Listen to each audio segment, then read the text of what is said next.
creative friends, it's Gwen and I am back today with another scrapbooking process video.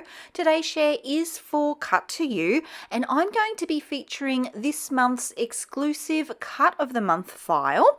I have pulled out some Pink Fresh Studio. This collection is called Just a Little Lovely and I'm super inspired to use this watercolor background. And I'm documenting this photo of my daughter. So for the cut file, I have actually cut this one out twice. So there's one full version of the file on the right and then a section of the file that I have positioned on the left. You'll also notice that I have only backed the flower parts of this cut file. I have left all of the other areas nice and open so that you can see this beautiful background. I didn't want to cover it up and I wanted something that was going to give a really light feel to the layout. I didn't want it to be heavy and weighted down. So a good way to have that sort of that look is to not fully back your cut file. I've also made sure to have the cut file touching three sides of the layout. So I positioned it in a way that it would flow across the edge. And I did have to just trim that off with my scissors. But I wanted it not too centered. I wanted the design to flow across to the off to the edge of the paper. So the easiest way to do that is to back your file, position them where you want, and then glue them down. And then once they're glued down, I then use my paper trimmer and just trim the excess off of the edges that way. And then that's when I've added it to my background 12 by 12 piece. In this case, it's just that white cardstock, and then added the stitching around. So the edges, that just keeps the edges nice and clean, and it's sort of the easiest way that I have learnt to do that. Okay, so here is the plan for the page. I'm going to position my photo on the right there, and it's going to be sort of centered within the frame part of the cut file. I have also mounted that just with a very small mount and added my stitching like I normally do. You can see here too that I am going to raise it up on foam.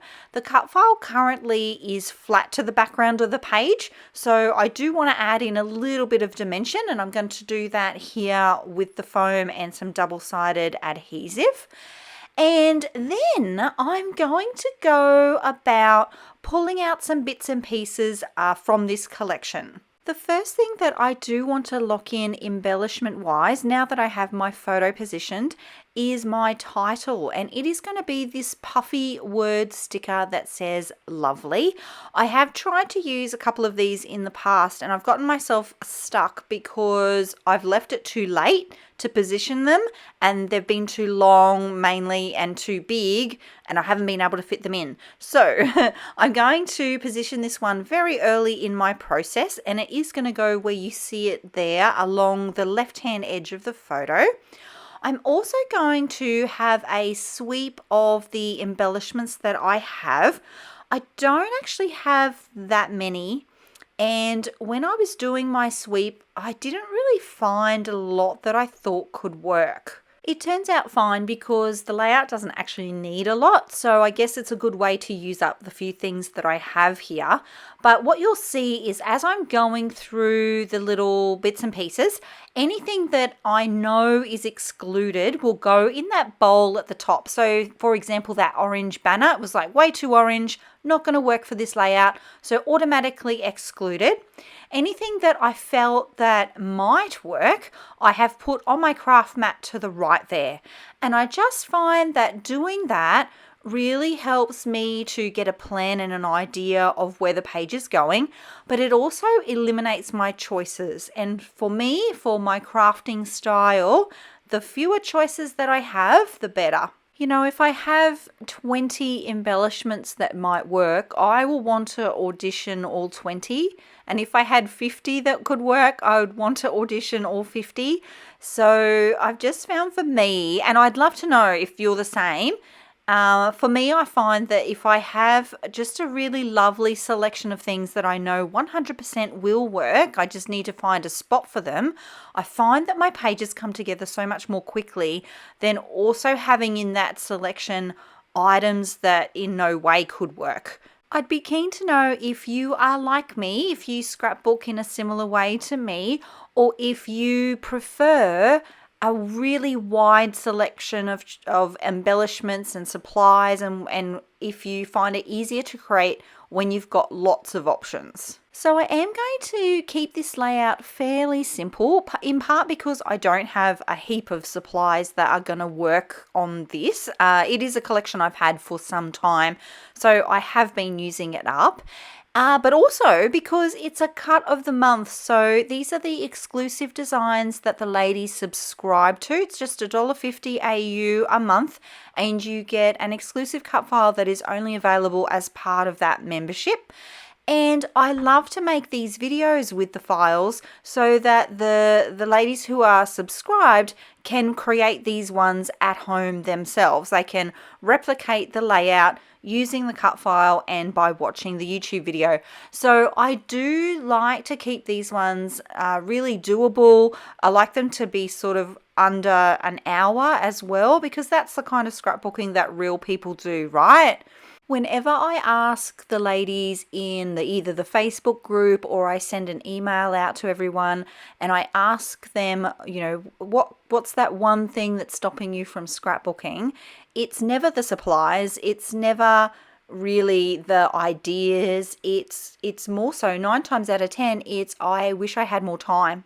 So I'm very careful when I create the cut files for the cut of the month, all of them, but especially the cuts of the month, to make layouts that you could do yourself and that are, that are replicatable, and also layouts that are achievable within about an hour. So it's my hope that you can grab the cut file, you can watch this video, and you can make a page just like this one using the supplies that you have on hand. It doesn't need to be this particular collection, but the things that you have in your stash, and you can recreate this layout so that you can have one for your family.